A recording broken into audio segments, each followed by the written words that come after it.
Hi, I'm Joe Lample, gardening expert and host of the Joe Gardener Show podcast and the Online Gardening Academy, here with another DIY gardening project. Leafy crops like lettuce are such a joy to grow in the garden.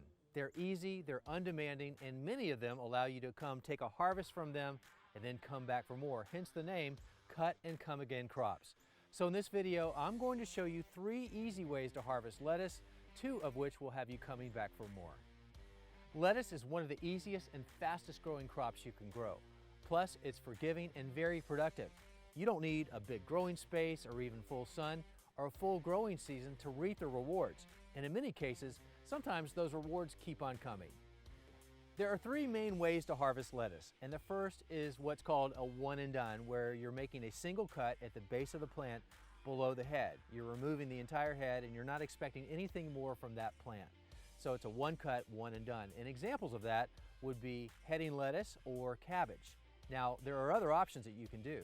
The first of the 2 cut and come again techniques is to make your cut from the side of the plants. When you do it this way, there's nothing that harms the base of the plant where all the new growth is coming from. It's unfazed by these outer cuts, so new growth continues to emerge from the middle. Now, the second way to harvest lettuce so that you get it growing back is to make a cut all the way across the base of the plant. Now, you need to be careful here so that you're not cutting it too close to the base. That can damage it from growing back. But if you cut it about 1 inch above the bottom, you've got enough room there where you're going to get resprouting all the way around the base of the plant. And this is a nice technique if you want to cut a lot of lettuce quickly. Plus, you don't need to grow a lot of lettuce to have a succession of fresh lettuce coming back every few days. And a smart thing to do is plant new lettuce every few weeks, and that way you have fresh lettuce throughout many months of the year.